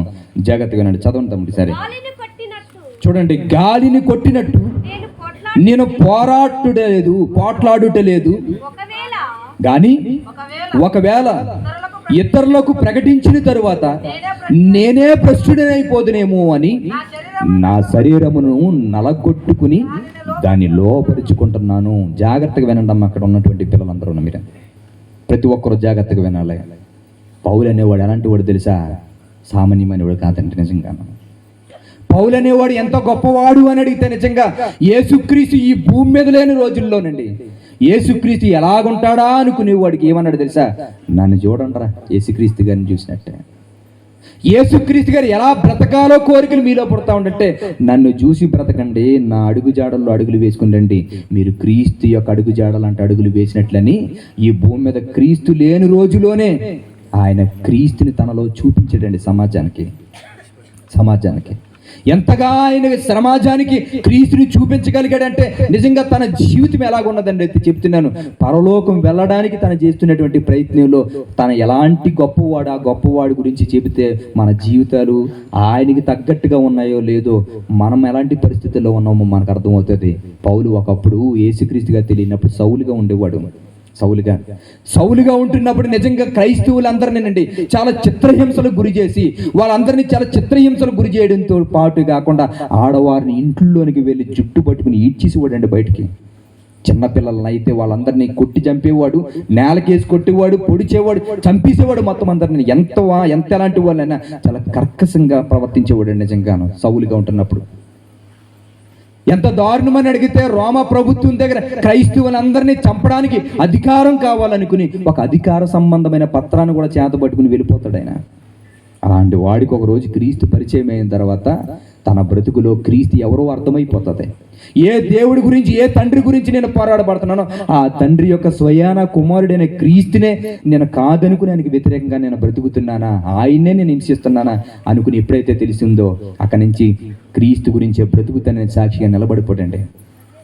క్రీస్తుగా ఎప్పటి నుంచి అయితే బ్రతకడం ప్రారంభించాడో మనకలాగా ఆసమిసిగా ఏదో నార్మల్గా క్రైస్తవ్యంలోనికి వచ్చేలేదు. ఆయన క్రీస్తుని సామాన్యంగా అంగీకరించలేదు. క్రీస్తుని అంగీకరించి ధరించిన దగ్గర నుంచి తన బ్రతుకుతున్నటువంటి విధానంలో తన బోధలకండి అనేక మంది హృదయాలు దేవుని వైపు ఆకర్షించేటట్లుగా మాట్లాడబడట. రాజులు సహితము వారి యొక్క సింహాసనాల మీద దేవుడు చెబుతున్నటువంటి మాటలు విన్న ఈయన పరిశుద్ధాత్మ ప్రేరణతో మాట్లాడుతున్నప్పుడు రాజులు సింహాసనాలు కూడా కదిలి మాట్లాడేవారంట, భయపడేవారట. ఆయన బోధ చేస్తూ ఉంటుంటే జ్ఞానులకే ఆశ్చర్యం కలిగించేటట్లుగా బోధ చేసేవాడట. పౌలు అనేవాడు అలా వెళ్ళిపోతుంటే ఆయన నీడ తగిలితే స్వస్థతలు పొందేవారంట. ఆయన నడుకట్లు తగులుతూ ఉంటే స్వస్థతలు పొందేవారట. ఆయన మెసేజ్లు అయినా ఇలాగ ఏమైనా కొన్ని మాటలు దేవుడి మాటలు చెప్తుంటే ఆ మాటలు వినడానికి అనేక మంది తండోపు వచ్చినప్పుడు ఆ సమాజం అంతా చూసినప్పుడు వాళ్ళందరూ ఏమన్నారో తెలుసా? పౌలు గారి మాటలు అంటే సామాన్యమైనవి కాదండి. పౌలు గారు ఎంత గొప్పడంటే పౌలు గారు సామాన్యమైన బోధలు చెప్పడండి. రాజులు సహితం వణికిస్తాడండి. పౌలు అనేవాడు సామాన్యుడు కాదని, పౌలు అనేవాడు చాలా స్వస్థత జరుగుతుంది, పౌలు అనేవాడు గొప్పగా మాట్లాడుతున్నాడు, పౌలు అనేవాడు ఇంత ప్రయాసపడి ఇలా చేస్తున్నాడు, పౌలు అనేవాడు చాలా గొప్పడు, పౌలు పౌలు పౌలు పౌలు పౌలు అని వినపడ్డదంటండి. ఈ మాట వినబడితే పౌలు గారికి ఎలా ఉండాలి చెప్పండి? అందరి నోట్లోనూ నా పేరు ఆడుతుంది కనుక ఐఎమ్ హీరో అనాలా అనకూడదా? అందరి హృదయాల్లోనూ నేను ఒక పేరు సంపాదించుకున్నాను కనుక నేనే హీరోని అనుకోవాలి. ఆ మాట ఎప్పుడైతే చెవిని పడ్డదో ఒక పక్కకు వచ్చి ఏడడం ప్రారంభించటండి. ఆ మాట ఎప్పుడైతే చెవిలో పడ్డదో ఒక పక్కకు వచ్చి ఏడడం ప్రారంభించాడట. ఏడడం ప్రారంభించినటువంటి తన జీవితం అనుకున్నాడట, నేనేటి క్రీస్తుని ధరించి క్రీస్తుని కదా ప్రపంచానికి చూపించవలసింది. క్రీస్తుని ప్రపంచానికి చూపించవలసిన నన్ను ఈరోజు పౌలు అనేవాడు కనిపించబెట్టి సమాజానికి. పౌలు అనేవాడు బ్రతకకూడదు, ఇంకా బ్రతకూడదు. పౌలు అనేవాడు చచ్చిపోవాలనుకుని నిర్ణయించుకున్నాడట. పౌలు అనేవాడు చచ్చిపోవాలని నిర్ణయించుకునే బ్రతుకుట నేను కాదు నా యందు క్రీస్తే జీవిస్తున్నాడు అనుకుని చెప్పాడండి సమాజానికి. బ్రతికేది నేను కాదు, నా యందు క్రీస్తే బ్రతుకుతున్నాడు. బ్రతికినా ఆయన గురించే, చచ్చిపోయినా ఆయన గురించే. పౌలు అనేవాడు లేడు, చచ్చిపోయాడు ఎప్పుడో, కానీ నా యందు క్రీస్తు మాత్రమే సమాజానికి కనబడతాడు గనుక నన్ను పోని నడుచుకోమని చెప్పాడండి. క్రీస్తుని చూపించాడు సమాజానికి ఆ రోజుల్లో. ఆ రోజు సమాజానికి క్రీస్తుని చూపించిన ఆ పౌలు జీవితంలో ఉంటున్నటువంటి ఆ త్యాగపూరితమైనటువంటి ఆలోచనతో ఎవడైనా పౌలు వైపు తిరిగే ఆలోచనలు కలిగి భక్తులు వారి భక్తి జీవితాన్ని క్రీస్తు వైపుని తప్పించుకుంటారని పౌలు తన చావును కూడా రాయించుకోలేదండి బైబిల్లోనూ. తెలుసా? ఆయన పౌలు అనేటువంటి వ్యక్తి చనిపోయేటప్పుడు లోకగా రాయొచ్చు, కానీ రాయడానికి ఒప్పుకోలేదు. ఎందుకంటే నా చావు నిమిత్తం కూడా ఆయన మహిమ తగ్గిపోవడానికి నేను ఇష్టపడలేదు అనుకునేటువంటి వ్యక్తి అంటే నిజంగా. ఇప్పుడు అంత గొప్పవాడు ఏమన్నాడు తెలుసా? నేను భ్రష్టుడిని అయిపోతానేమో అనుకున్న భయం వచ్చిందట. ఎవరికి? ఇంత గొప్పగా బ్రతికినటువంటి వ్యక్తికి నేను భ్రష్టుడిని అయిపోదునేమో, ఇలా బోధలు చెప్పి చెప్పి చెప్పి చెప్పి ఏదో ఒక రోజు నేను భ్రష్టుడిని అయిపోతే, నేను అనుకున్న నిత్య జీవం సంపాదించుకోకపోతే ఇంత బ్రతుకంతా వృధా అయిపోయి 6 అగ్నికి ఆవుతైపోలేమో, నాకొద్దు అనుకుని ఏం చేశాడంటే తెలుసా? ఆ పరలోకం వెళ్ళడానికి అంత గొప్పవాడే తన దేహాన్ని నలగొట్టుకున్నాడట. తన దేహాన్ని నలగొట్టుకున్నాడట. ఇప్పుడు ఇక్కడ మాట్లాడుతున్నటువంటి ఆ మాట ఏంటో తెలుసా? గాలికి కొట్టినట్లుగా నేను పోట్లాడుటలేదు, కానీ ఒకవేళ ఇతరులకు ప్రకటించిన తరువాత నేను భ్రష్టుడిని అయిపోదునేమో అని నా శరీరముని నేను నలగొట్టుకుంటున్నాను. ఏదో గాలికి వచ్చేసినట్టుగా, గాలికి పోట్లాడినట్టుగా, గాలి కొట్టుకున్నట్లుగా నేను రాలేదు ఇక్కడికి. నేనేదో సామాన్యంగా రాలేదు ఇక్కడికి. నేను ఏదో గోల్ పెట్టుకొని ఇక్కడికి సామాన్యంగా వచ్చిన వాడిని కాదు. ఒక గోల్ ఉంది, నాకు ఒక లక్ష్యం ఉంది. నేను ఈ క్రైస్తవ్యానికి వచ్చినప్పుడు ఏదో దేవుడి శరీర సంబంధమైన కోరికలు తీర్చడానికి నేను రాలేదు. నేను క్రీస్తుని అంగీకరించి క్రైస్తవ్యంలో సంఘంలో నేను ఒక విశ్వాసిగా చేరినప్పుడు నేను నిర్ణయించుకున్నాను, నా చావు ముగింపు నా కన్ను మూసే సమయానికి నేను నిత్య జీవంలో నేను నిలబడాలని కోరుకున్నాను. నేను కన్ను మూసే సమయానికి పరలోకంలో నేను ఉండాలని కోరుకున్నాను. అందుకని నేను వచ్చింది సామాన్యమైంది కాదు. ఏదో 4 మాటలు చెప్పి ఆ సమస్య భక్తి మీకు చూపించి నేను వెళ్ళిపోవడానికి రాలేదు. నేను గాలికి కొట్టుకుపోయేటట్లుగా ఒక లక్ష్యం లేకుండా వచ్చిన వాడిని కాదు. నా జీవితం పరలోకం అనే గమ్యాన్ని చేరుకుని క్రీస్తు దగ్గర, ఆయన పాదాల దగ్గర కూర్చోవాలని, ఆయన దగ్గర బ్రతకాలని కోరికతో నేను వచ్చాను. ఈరోజు మనకేమని చెప్తున్నాడు తెలుసా? మనము క్రీస్తు దగ్గరికి వచ్చాం, పరలోకం వెళ్ళాలనుకునే ఆలోచన మన దగ్గర ఎవరి దగ్గర ఉండదు. పరలోకం కావాలి అనుకునే ఆలోచన మన దగ్గర ఉండదు. ఎలా చెబుతున్నారండి అని అడిగితే, మీ కుడి చేతులన్నీ పైకెత్తుంది, ఒకసారి అందరూ పైకెత్తుంది. Very good. అలా తీసుకుని గుండెల మీద చేతులు పెట్టుకోండి ఒకసారి. మిమ్మల్ని ప్రశ్న అడుగుతున్నాను, చెప్పండి. ఈ క్షణాన్ని కానీ చచ్చిపోతే పరలోకం వెళ్తారా మీరు? ఏమా, ఈ క్షణాన్ని మీరు చనిపోతే పరలోకం ఎవరన్నా వెళ్తారనుకున్న వాళ్ళు చేతులు ఎట్టండి ఒకసారి. చలికాలం మీద సాలువలు తెచ్చారు, కప్పేద్దాం వాళ్ళందరికీ. వెళ్ళగలరా? ఇంతమందిలో ఒక్కడు కూడా ఎత్తకపోతే ఎక్కడికి వెళ్ళిపోతామండి? నరకానికే వెళ్ళిపోవలసిందే. మరి బాప్తిసం తీసుకున్నాం మనం. సంఘంలో ఎన్నో కార్యక్రమాలకు మన రెక్కల కష్టం ఇచ్చాం, ఎన్నో కార్యక్రమాలు చేసాం కదా. ఇలా చచ్చిపోతే పరిస్థితి ఏంటండి మనకి? ఈ జీవితం ఏమనుకుంటున్నారు? ఈ రాత్రి పడుకుని పొద్దున్నే లేగిస్తే మనకు గ్యారంటీ లేదు మన బ్రతుకుల్లోనూ. ఇప్పుడు ఇలాంటి పరిస్థితుల్లో నేను చచ్చిపోతే పరలోకం వెళ్ళలేని పరిస్థితి నాకు ఉంటే, ఈ కన్ను మూసిన తర్వాత మనం ఎక్కడికి వెళ్ళిపోతాం? మనకేమైనా అర్థమవుతుందా మన జీవితాలు? భక్తులు ఎందుకు వాళ్ళు హతసాక్షులు అయిపోతున్నారు? భక్తులు ఎందుకు వాళ్ళు అలా చనిపోవలసిన పరిస్థితి వచ్చింది? ఎందుకు పెద్ద పెద్ద ఉద్యోగాలు చేస్తూ పెద్ద పెద్ద చదువుకున్నవారు వారు త్యాగపూరితంగా ఎందుకు ఇలాగొచ్చేసి క్రీస్తుని నమ్ముకోండిరా, క్రీస్తుని రక్షకుడు అని ఎందుకు అందరి చేత అవమానాలు పొందాలి? వాళ్ళందరూ పెద్ద పెద్ద ఉద్యోగాలు చేసిన వాళ్ళు సువార్తకు వెళ్తుంటే చెంపల మీద కొడుతుంటే అలా చెయ్యి పెట్టుకుని వచ్చేస్తున్నారండి. వాళ్ళు మాట్లాడడం లేదు. ఎందుకో తెలుసా? కొడుతున్నా సహిస్తున్నారు. ఎందుకో తెలుసా? ఆ మాటలు నీ చెవికి వెక్కితే నువ్వు పరలోకం వస్తావు అనుకుని నువ్వు నశించి నరకానికి వెళ్ళిపోకూడదని క్రీస్తు పడిన దెబ్బలు, నేను తగిలిన దెబ్బలు ఎంతలే అనుకుని అలా వదిలేస్తే వచ్చేస్తున్నారండి వాళ్ళందరూ. ఎందుకో తెలుసా? మన బ్రతుకులు మార్చుకోవాలనుకుని, బ్రతుకు అంటే ఏంటో మీకు వివరించాను. ఈ బ్రతుకులో నువ్వు ఎంత పోరాడినా అది శ్రమ తప్ప వేరొకటి లేదు, సంతోషం లేదు, ఆనందం లేదు, అంత క్షణమాత్రమే. ఈ క్షణమాత్రమైనటువంటి ఈ జీవితంలో నీ బ్రతుకులో దేవుడు నీకు అమూల్యమైన ఒక జీవితం పరలోకంలో ఉందరా, దానికి నువ్వు చేయవలసింది ఏమీ లేదు. ఒక పరిశుద్ధత జీవితం నువ్వు కలిగి ఉండని చెప్తున్నాడు. ఆయన చెబుతున్న కోరిక ఏంటో తెలుసా? నువ్వు తల్లి గర్భంలో ఎలాగొచ్చావో అలా బ్రతుకంతే. మీ ఆశ్చర్యాన్ని కావాలని అడిగాడు ఆయన. అమ్మా, ఆశ్చర్యాన్ని కావాలని అడిగాడా? లేదే. మిమ్మల్ని ఏమైనా దేవుడైనా కావాలని కోరుకున్నాడా? ఏమీ లేదు. ఒరే భక్తిగా ఉండండి రా, పరిశుద్ధంగా బ్రతకండ్రా అని చెప్తుంటే మనలో ఎవ్వడూ పరిశుద్ధంగా బ్రతికే ఆలోచనలు ఉండవు.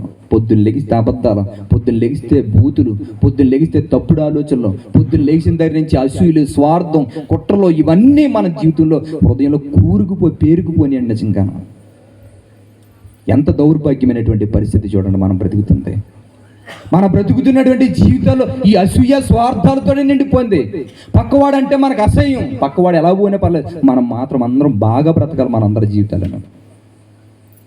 మన స్వార్థం అసూయ లేదనుకున్నట్టుగా, అంటే మాకు అందరికీ అలాగ ఉన్నట్టుగా నాకు అసూయ ఉండదండి, స్వార్థం ఉండదండి, చాలా మంచిగా ఫేర్గా ఉంటానండి, ఎవరు వచ్చినా అందరినీ ప్రేమతో రప్పిస్తానండి అని మాట్లాడుతూ ఉండడం పైకి.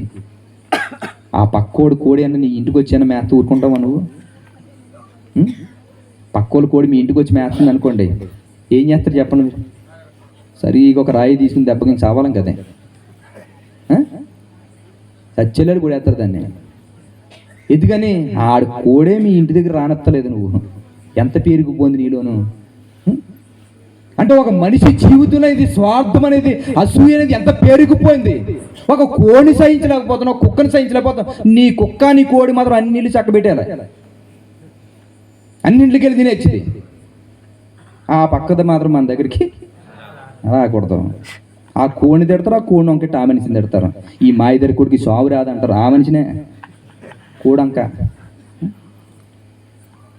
చూడండి ఈ పరిస్థితుల్లో ఎంత అసూయ స్వార్థంతో మనం బ్రతుకుతాం. ఎలాంటి బ్రతుకులు బ్రతుకుతున్నటువంటి ఈ బ్రతుకుల్లో చనిపోతే ఎక్కడికి వెళ్ళిపోదామని అసలుకేనే.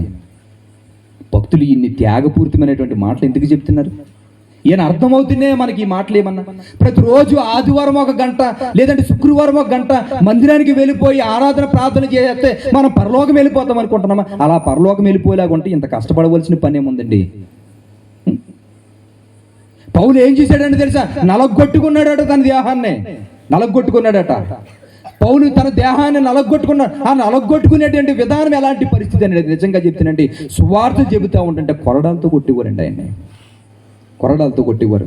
సువార్త చెబుతుంటే కొరడాలతో కొడుతుంటే ఆ కొరడాలతో కొట్టినా కూడా ఆ జైల్లో పెట్టుతున్న ఆ జైల్లో కొరడ దెబ్బలు తిని ఆ పత్రికను రాసి ఎవరో ఒకరి చేతిలో పెట్టి, ఒరే పలానా ఊరు పట్టుకెళ్ళి ఆ సంఘం వారికి ఇచ్చే విశ్వాసులు బలపడతారు. ఈ వాక్యం వారికి అందకపోతే నిత్య జీవనం వారికి పొందుకోలేరు. ఈ సత్యం వారికి తెలియకపోతే లోకంలో కలిసిపోయి వారి జీవితాన్ని నాశనం చేసుకుంటారు. ఈ పత్రిక పట్టుకెళ్ళి వాళ్ళకి ఇవ్వరా అని అడిగితే నిజంగా ఆ దెబ్బలు తిని కూడా ఆ పత్రికలు రాసి పట్టుకెళ్ళి ఇచ్చి ఇవ్వటండి ఆయన. ఆయన్ని బంధించిన వాక్యం మాత్రం బయటికి వెళ్ళేదే. అలా ఎన్నో చెరసాల్లో ఉండి రాసివాడు నిజంగా. ఆయన ఎంతగా నలిగిపోయాడు అని అడిగితే నిజంగా ఎందుకు ఈ విషయాలు చెప్తుందంటే, ఒక క్రీస్తు ఈ భూమి మీద నలిగిపోయినటువంటి ఆ విషయాన్ని పరిశుద్ధాత్మ ద్వారా గ్రహించినటువంటి వాడు, ఆత్మల పట్ల భారము కలిగి నిజంగానండి విశ్వాసుల్ని ఎలాగైనా నిత్య జీవం పంపించాలనుకునే తపనతోటి తను ఎంత శ్రమపడి కూడా నిజంగా ఎంత బాధ. ఎందుకు ఈ మాటలు నేను చెబుతున్నాను తెలుసా?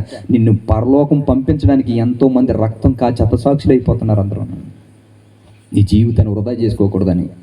ఏమైనా క్రీస్తు కానీ పౌలు కానీ మనకైనా బంధువులు ఏంటండి? వాళ్ళు మన రక్త సంబంధికులే, కానీ మనం బ్రతకమని చెబుతున్నారంటే ఆ బంధం ఎలాంటిదో తెలుసా? క్రీస్తు కార్చినటువంటి రక్తం ఆయన్ని కడిగింది, నిన్ను కడిగింది, నన్ను కడిగింది, మనందరినీ కడిగింది. కనుక ఆ ఒక్క రక్తంలో రక్త సంబంధం మనం అందరం ఒకే కుటుంబం అనుకుని, ఆ కుటుంబంలో ఎవరు నశించకూడదు అనుకుని ప్రాణం పెట్టడానికైనా ఎలా సిద్ధపడుతున్నారండి. అక్కడ నుంచి నేను ఇక్కడికి ఎందుకు వచ్చానో తెలుసా? నా అక్క, నా చెల్లి, నా తమ్ముడు, అమ్మ, నాన్న, మాకు అంటూ కుటుంబం ఉందే, వాళ్ళ దగ్గరికి వెళ్తున్నాను అనుకునే వచ్చాను ఇక్కడికి. విశ్వాసులను రాలేదు ఇక్కడికి నేను, తెలుసా? ఇక్కడ నా కుటుంబ సభ్యులు ఉన్నారు, నా రక్త సంబంధికులు ఉన్నారు. నా రక్త సంబంధికుల్లో ఎవడైనా ఒకడు నశించిపోతే, ఆడు నిత్య నరకానికి వెళ్ళిపోతే నాకే బాధ కదా అనుకుని ఆ క్రీస్తు పెట్టిన ఆ భారంతో అంత దూరం నుంచి ప్రయాణం చేసి మీ దగ్గరికి రావాల్సి వచ్చింది. ఎందుకో తెలుసా? నిజంగా నేను ఈ కర్నూలు ప్రాంతానికి వచ్చే సమయం వస్తున్నాను అనుకోండి, మినిమం ఒక 20 రోజులు కానీ, ఒక నెల రోజులు కానీ ఈ డేట్లు అన్నీ ఫిల్ అయిపోయిన తర్వాత అన్నీ చూసుకుని ఇక్కడికి వస్తాను. ఒక రోజుకి 2 రోజుల కంటే మా ప్రాంతాలు అన్నీ చూసుకుని ఒక నెల మాత్రం ఇక్కడ డేట్లు ఇస్తాను నేను. కానీ మేము పెట్టినటువంటి నేషనల్ యూత్ డేట్కి తమ్ముడు వచ్చాడు. తమ్ముడు లారా వచ్చిన తర్వాత బ్రతిమలాడేటండి. అసలుకి తమ్ముడు ఈ టైంలో నువ్వు అడుగుతావు, ఈ క్రిస్మస్ సీజన్లో నువ్వు అన్ని డేట్స్ ఇచ్చుకుని తర్వాత సమ్మర్లో మీకు వస్తాను కదా, మళ్ళీ ఈ 2 రోజులకి నేను 2 రోజులు ప్రయాణం చేసి రావాలి, ఇప్పటికే బాగా టైడ్ అయిపోయి 3 నెలలు బట్టి నిద్ర లేదు, సరైన తిండి లేదు. నా గురించి తల్లిదండ్రులు కూడా మా కొడుకు ఏం చేస్తాడా అనుకునే వాళ్ళు కూడా బెంగ పెట్టుకుని నా గురించి ఆలోచిస్తూ ఉంటారు అనుకున్నా కూడా, అయినా నువ్వు రావాలని ఖచ్చితంగా, నాకు ఏం చేస్తావో తెలియదు, నాకు ఆ డేట్లు మాత్రం ఫిక్స్ అయిపోయి నువ్వు వచ్చానుకుని వచ్చాడండి ఊరికి. ఇప్పుడు నేను మెసేజ్కి రేపు వస్తాను మీటింగ్, తాపత్రయం మీద తాపత్రయం మాకు ఉన్నది కనుక ఆ విషయాన్ని చెప్పాడు. ఆ మాట చెప్పినప్పుడు మేము దానికి ఎందుకు కట్టుబడి వచ్చింది తెలుసా? ఏదో వాళ్ళకి చెప్పేసి వెళ్ళిపోతారు అన్నట్టుగా కాదు. ఒక కుటుంబం ఉంది, నా కుటుంబంలో ఉన్నవాడు ఎవడు నశించిపోకూడదు అనుకునే తపన క్రీస్తు మా గుండెల్లో పుట్టించాడు. ఆ పుట్టించిన ఆ భారంతో మీ దగ్గరికి నేను వచ్చాను. ఇప్పుడు ఆ భారంతో పౌలు సంఘానికి పరిచయం చేశాడంటే, వాళ్ళందరూ నశించిపోకుండా నిత్య జీవాన్ని పొందుకోవాలనుకుని ఎంత తపన పడివాడు తెలుసా? నిజంగా చెబుతున్నాను, ఆయన పడేటువంటి ఆ పరిస్థితుల్లో ఒక్కొక్క విశ్వాసిని బలపరచడానికి క్రీస్తు పడినటువంటి శ్రమలో తన గుండెల్లో పెట్టుకున్నాడు కనుక ఆయన ఎలాంటి భారం పెట్టుకుని చెప్పేవాడు తెలుసా సంఘానికి? తన పరిస్థితి ఎలాగుంటుందో చెప్తున్నాను చూడండి. నిజంగాను రోమ ప్రభుత్వ శిక్షలు ఎలాగుంటాయో తెలుసా? ఒక వ్యక్తిని కానీ ఎవరైనా జైల్లో పెడితే ఎలాగుంటుందంటే, పౌలు గారిని జైల్లో పెట్టినటువంటి ఆ ప్రాంతాలన్నీ కూడా సముద్ర తీర ప్రాంతాలు, అవన్నీ కూడా సముద్ర తీర ప్రాంతాలు. అండమాన్ నికోబార్ దీవులు తెలుసు మీకు అందరికీ? అండమాన్ నికోబార్ దీవుల్లో జైలు ఉంటుంది. మన ఇండియాకి సంబంధించినటువంటి వారు తప్పు చేస్తే వారు జీవితకాలం అంతా కూడా అందులో అనుభవించడానికి అండమాన్ నికోబార్ దీవు అనే వాటి ఉంటే అందులోనే ఒక జైలు ఉంటుంది. దాంట్లో వేసేసేవారు బ్రిటిష్ వాళ్ళు అందరూ తీసుకెళ్ళి. ఆ బ్రిటిష్ వాళ్ళు అక్కడ అండమాన్లో కట్టడానికి గల కారణం ఏంటంటే జైలు, రోమీలు ఎవరైతే ఉన్నారో ఆ రోమన్స్ ఒకప్పుడు మన ప్రపంచాన్ని పరిపాలించారు. ఆ పరిపాలించినటువంటి ఆ వాళ్ళు శిక్షా స్మృతులు ఎనగుండి అంటే ప్రపంచమే దడదల్లాడిసే పరిస్థితులు ఉంటాయి. గజగజ వణికేస్తారన్నమాట వాళ్ళ శిక్షలకి. అంత దారుణమైన కఠినమైన శిక్షలు, అలాంటి కఠినమైనటువంటి శిక్షలతోటి ఉంటున్నటువంటి అలాంటి పరిస్థితుల్లోనే వాళ్ళు ఎలా కట్టివారంటే, జైళ్ళు ఒక సముద్రం అంతా ఉంటే సముద్రం మధ్యన ఒక దీవి ఉంటుంది కదా, ఒక ద్వీపం, 6 నేల ఉంటుంది కదా, ఒక పర్వతం లాగా, ఆ పర్వతం మధ్య వాళ్ళు జైలు కట్టేవారు. వాళ్ళు ఆ సముద్ర తీర ప్రాంతాల్లో ఆ సముద్రం మధ్యన కడుతున్నప్పుడు ఆ సముద్రంలో ఉంటున్నటువంటి ఆ పక్కన గోళ్ళని కట్టి జైలు కింద తయారు చేసేవారు, లేకపోతే కొండను తొలిచి అందులోనే జైలు కింద తయారు చేసేవారు. అందులోకి వెళ్ళాలి అని అడిగితే కట్టికి చీకటని కనిపించదు ఏమీ కూడా. సముద్ర తీర ప్రాంతాల్లో పౌలు గారిని అలాంటి చెరసాల్లోనికి వెళ్తున్నప్పుడు ఆ పరిస్థితుల్లో వాళ్ళ యొక్క శిక్షా స్మృతులు ఎలాగుంటాయో తెలుసా? రోమన్స్ వాడేటువంటి కొరడాలు సామాన్యమైన కొరడాలు కాదు. యేసుక్రీస్తు గారిని కొట్టారే ఆ కొరడాలు సామాన్యమైనవి కాదు. అవి ఒక్కసారి వీపి మీద ఇలా కొట్టి వెనక్కి తీయాలనుకోండి, అవి అలా పట్టుకుని వెనకలాగితే 100 గ్రాములు మాంసం వచ్చేస్తుంది దానికి. ఒక్కసారి కొరడ దెబ్బ కొడితే, ఒక్కసారి కానీ కొరడ దెబ్బ గట్టి కొడితే ఆ ముళ్ళు అన్నీ ఆ శరీరాన్ని పట్టుకుని వెనకలాగేస్తుంది. ఆ శరీరాన్ని వెనక్కి మొత్తం అంతా మాంసం 100 గ్రాముల మాంసం అయితే అలాంటిది ఒకటి తక్కువ 40 దెబ్బలు కొట్టేవారండి వాళ్ళు. ఒకడు తక్కువ 40 దెబ్బలు. ఇప్పుడు ఒకడు తక్కువ 40 దెబ్బలు కొడితే ఎంత మాంసం వెళ్ళిపోతుంది. ఇలాంటి మాంసం అంతా వెళ్ళిపోయినటువంటి ఈ పరిస్థితులని, ఇంత రక్తం కారుతున్న వాడిని ఆ చెరసాల లోపల జైల్లోనికి తీసుకువెళ్ళారు. కట్టికి చీకటి, ఏమీ కనిపించదండి అక్కడ, కట్టికి చీకటి. ఇప్పుడు చుట్టుపక్కల ఉన్నటువంటి అక్కడ సముద్ర తీర ప్రాంతాలు కదా, ఆ సముద్ర తీర ప్రాంతాల్లో ఆ లోపలికి తొలిచి పెట్టినటువంటి ఆ జైల్లోను ఆ పౌలు గారిని పెట్టడానికి వెళ్ళినప్పుడు ఆ సముద్రపు నీళ్ళు ఏవైతే ఉన్నాయో ఆ సముద్రపు నీళ్లు ఊరతా ఉండే లోపలికి. సముద్రం లోపల నీళ్ళు ఉంటాయి కదా, ఆ నీళ్లు ఆ రూముల్లోకి అలాగా గదుల్లోకి, జైలు గదుల్లోకి ఊరతా ఉండేవి. అక్కడ మనకులాగా బెడ్లు వేసి దుప్పట్లు కట్ట ఉండవు. ఆ జైల్లో పడేస్తే ఆ నేల మీద పడుకోవాలి. ఆ నేలంతా ఉప్పుతోటి మొత్తం అంతా నీళ్లు అలా కొద్దిగా లైట్గా చెమ్మగా వచ్చేసి ఉండి ఉప్పుతోటి. ఇప్పుడు ఇన్ని దెబ్బలు తిని వీపంతా చీరుకుపోయినటువంటి ఆ వీపుతోటి, ఆ దెబ్బలతోటి ఇప్పుడు ఎక్కడ కూర్చోవాలో తెలుసా? ఆ ఉప్పు దగ్గర కూర్చుంటే ఎలా ఉంటుంది చెప్పండి? ఎంత దారుణం ఉంటుంది చెప్పండి? అలా బాధపడి అలా ఉప్పు దాంట్లో అలా పడుకుంటే ఆ నీటిలో చిన్న చిన్న జలగలు ఉండేయండి. చిన్న చిన్న జలగ హిస్టరీ అదంతాను. చిన్న చిన్న జలగలు, ఆ రక్తం మరిగిన జలగలు ఆ దెబ్బల్లోనికి వెళ్ళిపోయి అలాగే ఒక పక్క నుంచి లాగుతుంటే ఆ నొప్పులు ఒక పక్క నుంచి బాధపడుతుంటే ఆ చీకట కటికమైనటువంటి దాంట్లోనట గబ్బులలు ఉండి అట. ఆ గబ్బులలు రక్తం నీసి కంపు ఎక్కడైతే స్మెల్ వస్తుందో ఆ నీసి స్మెల్ దగ్గరికి, ఆ రక్తం దగ్గరికి వచ్చి ఆ బాడీలో ఉన్నటువంటి రక్తాన్ని పేర్చడం కానీ కురికేయడం కానీ చేసి అంటే అవి జైల్లో ఉన్న ఖైదీలు చాలా మందిని. ఇన్ని బాధలు పడుతున్న సంఘానికి ఏమని చెప్పేవాడు తెలుసా? రే మీరందరూ ఆనందించండి, మరలా చెబుతున్నాను ఆనందించండి. ఈ బ్రతుకు, ఈ రోజుల్లో ఇన్ని క్షణాలు మనం ఈ బాధలు అనిపించి ఈ కొరడా దెబ్బలు తిని ఇన్ని కష్టాలు, ఇన్ని ఇబ్బందులు పడితే బ్రతికితే మహా బ్రతికితే ఒక 2 సంవత్సరాలు 3 సంవత్సరాలు బతుకుతాం, లేదా ఒక 20 సంవత్సరాలు బతుకుతాం. ఈ చిన్న జీవితం ముగిసిపోతుంది కదా, ఒక రోజు పరలోకం పోతాం రా, యుగ యుగాలు పరలోకంలో బ్రతుకుతాం. ఈ చులకనైనటువంటి ఈ దెబ్బలకు ఎవడ భయపడవద్దని సంఘానికి పత్రికగా రాసి ఇవ్వడండి. సంఘానికి ఎలా ధైర్యం చెబుతూ ఉండేవాడు. ఒక పక్క నుంచి ఇన్ని హింసలు పడుతున్నా, ఎన్ని దెబ్బలు పడుతున్నా, రే సహించండి, కొన్ని రోజుల్లోకి మన జీవితం ముగిసిపోనండి, మన క్రీస్తు దగ్గరికి వెళ్ళిపోతాం, పరలోకానికి వెళ్ళిపోతాం అనుకుంటుంటే నిజంగా చెబుతున్నానండి. ఒక పాట ఉంటుందండి, సాంగ్ ఒకటి ఉంటుంది, మనం చాలాసార్లు వింటుంటామండి. ఇప్పటికి కూడా ఆ సాంగ్ నాకు గుర్తొస్తూ ఉండంటే, ఆ పాట నాకు గుర్తొస్తుంటే కన్నీళ్ళు అలా కారుతూ ఉండంటే నిజంగా ఆ పాట ఏంటో తెలుసు, మీ అందరికీ తెలిసి నిజంగా ఆ పాట ఏంటో తెలుసా? సింహపు బోనులోనైనా సంతోషముగా వెళ్ళిరి. తెలుసా పాట ఏంటి? యెహోవా నీ నామం అనే సాంగ్ ఉంటుంది కదా, ఆ సాంగ్లో ఆ పాట పాడుతున్నప్పుడు నిజంగా ఆ చరణం ఎవరు రాశారు కానీ ఎప్పటికీ గుండెల్లో ఆ బాధ కింద ఉంటుంది నిజంగా. సింహాల బోనైనా కూడా సంతోషంగా లోపలికి వెళ్ళిపోయారట. ఏ సంతోషం ఏంటంటే ఈ సింహాలు తినేస్తే పరలోకం పోతాం కదా అనుకునేవారట. సింహాలు తినేస్తూ ఉండట. నిజంగా వాళ్ళ దగ్గర కొడుతున్నటువంటి కొరడా దెబ్బలకు కానీ వాళ్ళు ఉంటున్నటువంటి ఆ పరిస్థితులు చూసినప్పుడు అండి, మనమైతే ఎవడన్నా కొడుతుంటే భయపడి వెనక్కి వస్తూ ఉంటాం. కత్తి పట్టుకుని నరికేస్తుంటే వాళ్ళు ఏమనివారంటే తెలుసు, వాళ్ళందరూ ఆ భాగ్యం నాకు రాలేదేంటి అని అడిగేవారట. వాళ్ళు భాగ్యం అనుకునేవారట. ఎందుకో తెలుసా? ఒక్కసారి కత్తివేటి మెడ మీద పడగానే కన్ను మూసి నేను ఎక్కడికి పోతారో తెలుసు, వాళ్ళు పరలోకం పోతారు, పరలోకం పోతారు. అదే మన కానీ చిన్న జ్వరం వచ్చింది అనుకోండి, మనం ఎక్కడికి పోతాం? ఎందుకని? మనం ఎక్కడికి వెళ్తాం? మనది వెళ్తాం కాబట్టి ముందు వెళ్ళవలసింది అక్కడికే. చచ్చిపోతాను భయం మనకే. మన బ్రతుకుల్లో ఎలాంటి పరిస్థితులు బ్రతుకుతుందని అంటే వాళ్ళ చావుని కావాలని కోరుకునేవారు. ఏదైనా హతసాక్షిగా మారితే ఒక రోజు వారి జీవితం ముగింపబడిన తర్వాత నిత్యజీవం వెళ్ళిపోవాలనుకునే తపనతోటి వాళ్ళు బ్రతికేవారండి. నిజంగాను మన బ్రతుకుల్లో మనం యొక్క శరీరాన్ని నలగొట్టుకోవడం అంటే అర్థం ఏంటో తెలుసా? క్రీస్తు గురించి మనం బ్రతుకుతున్నటువంటి ఈ బ్రతుకులో ఎన్నో త్యాగపూర్తిమని విడిచిపెట్టుకోవాలండి. నిజంగా చూడండి, శరీరం నలగొట్టుకోవడం అంటే ఎలాగుంటుందో తెలుసా? చూడండి, ఒక మాటలు చెప్తున్నాను. లోకసువార్త చూడండి ఒకసారి. లోకసువార్త 21వ అధ్యాయము చూడండి. లోకసువార్త 21వ అధ్యాయము 34వ వచనం దగ్గర నుంచి జాగ్రత్తగా చూడండి. లోకసువార్త చూడండి, ప్రతి ఒక్కరూ తీయండి. 21వ అధ్యాయం లోకసువార్త 34వ వచనాన్ని జాగ్రత్తగా చూడండి. మీ హృదయములు ఒకవేళ తిండి వలనను, మత్తు వలనను, ఐహిక విచారముల వలనను మందముగా ఉన్నందున ఆ దినము అకస్మాత్తుగా మీ మీదకి ఉరి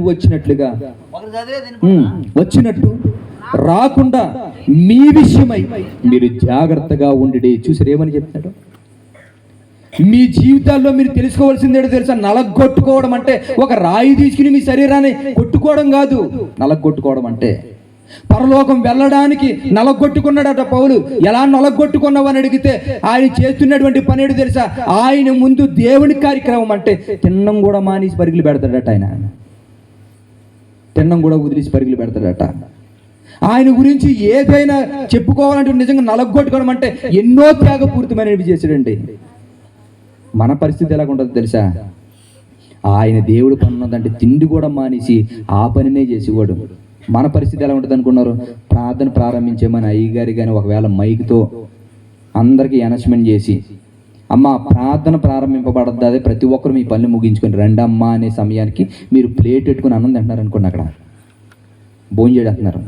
ఇప్పుడు ఈ అనౌన్స్మెంట్ ఇవే చెవిలో పడగానే మీరు ఏం చేస్తారు చెప్పండి?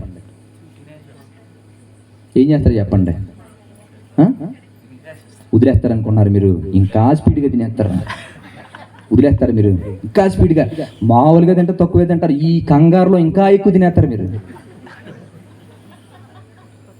పిలిచినట్టు అనమాట. అమ్మ టైం అయిందని టైంకి అన్నం పడితే అమ్మో ప్రారంభించేశారని గబ గబ గబ గబ గబ గబ తినేస్తాడు. ఆ టైంలో ఎంత వేసుకున్నావు నీకు తెలీదు, పక్కన ఉన్నవాడికి ఇంకా అర్థం అవుతుంది. ఇంకా